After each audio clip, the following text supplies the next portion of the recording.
Сайн байцгаана уу? Метагеймингийн эрхэм хүндэт хэрэглэгч хүүхэд залуучуудаа. Та бүхэндээ энэ удаагийн видео зааварчилгаагаараа бид хэрхэн яаж аппликейшнийг ашиглан баг үүсгэх болон баг үүсгэснээр танд ямар боломжууд, функцүүд нээлттэй болох вэ гэдэг талаар бяцхан хэмжээний видео зааварчилгаа өргөх гэсэн. Та бидний хэрэглэж сурсан метагейминг аппликейшнийг асаад та хэрэглэгчийн зэсэн дээр байрлах энэхүү товчийг дарж мини баг зэсийг дарна. Хэрв та урд өмнө SoStrong-ийн сайтн дээр болон аппликейшн дээр ямар нэгэн баг үүсгээгүй бол энэ хүү шинээр баг үүсгэх цонх гарч ирж байгаа. Та баг үүсгэх цонхон дээр өөрийн багийн нэрийг би одоо жишээ оруулъя. Тийм та багийн товч нэр гэдэг маань юу вэ гэхээр яг одоо тоглоомон дотор таны баг ямар нэртэй гарч ирэх вэ гэдэг чинь энэ бичигдэх байгаа. Би та гэдэг оруулчих. Багийн тайлбар мэдээлэл оруулах гэж байгаа. Энд та өөрийнхөө багийн тухай товч мэдээлэл болон багийн ерөн тухай ямар мэдээллийг бусдад хуваалцмаар байна гэдгээ энэ бичиж болж байгаа. За та ингээд үүсгэнгүүтээ бүх мэдээллүүдээ бүгд тусаад хадгалах товчийг дарна. Хадгалах товчийг дарахад таны баг үүснэ. За мэдээж багийг үүсгэсэн хамгийн анхны хэрэглэгч бол багийн халагчаар сонгогдно. За тэ аль хэдийн багаа үүсгээд бусад багийн гишүүд болон найзуудыгаа багтаа хэрхэн яаж өрөх вэ? Тэгэхээр энд байрлах нэмэх товч дээр дарж та энэхүү багт орох линкийг хуулбарлах болно. За одоо өрөх холбоос санах үед хуулагдлаа гэж. Та энэхүү копи хийсэн линкээ бусдад түгээж. Би одоо өөрийн ноутпад дээр та бүхэнд харуулъя. Би сайн чи дараад хуулцсан байж байгаа. За одоо би пейст хийх юм бол энэ линк маань миний багт орох одоо шууд холбоос байж байгаа.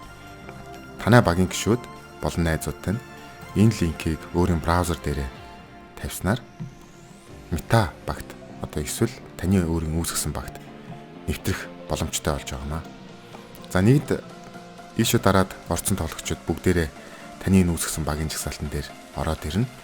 Та хэрвээ багийнхаа одоо зургийг солих юм уу эсвэл илүү дэлгэрэнгүй мэдээллийг засах бол өөрийн багийн нэрэн дээр аппликейшнээсээ дарахад шууд багийн хуудас руу тань өсөж орж байгаа. За одоогийн байдлаар энэхүү баг маань SoStrong-ийн сайтн дээр байршиж байгаа боловч удахгүй манай Metaгийн сайт дээр байрших болно. За эндээс та хэрвээ багийн халагч мөн бол энэ цэс одоо энэ арааны айконтай цэс танд харагдана. Та энэ дарж өөрийн мөн адил баг дөрөх холбоосыг эндээс мөн адил гаргаж авах боломжтой, багаа устгах боломжтой, мөн багийн мэдээллийг засварлах боломжтой. Багийн мэдээллийг засварлах хуудсан дээр та өөрийн багтаа зураг сонгож оруулж болно. Өөрийн багийн профайл зургийг гэсэн. Та өөрийн багийг бүртгүүлснээр танд ямар ач холбогдол гарах вэ гэхлээр та манай зохиогчсон дор байрших Scream төрлийг одоо тоолох бүрэн боломжтой болж байгаа. Scream гэдэг маань юу вэ гэхээр scrimmage гэдэг үгээс гаралтай. Энэ бол ерөөсөө 5 эсрэг 5 тэр дотроо багийн тоглолтыг багийн эсрэг баг гэсэн тоглолтын горин байна.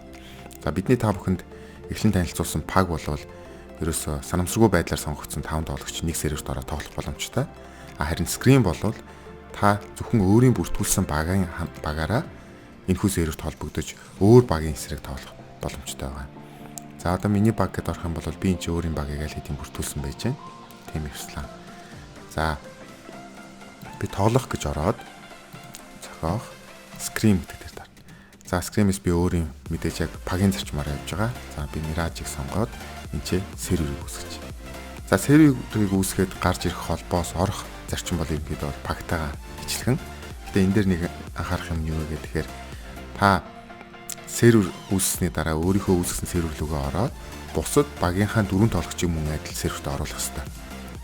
За ингэж танай багийн 5 гишүүн бүгд сервертэй холбогдсны дараагаар өөр нэгэн баг танай серверт холбогдох боломжийг олгож байгаа.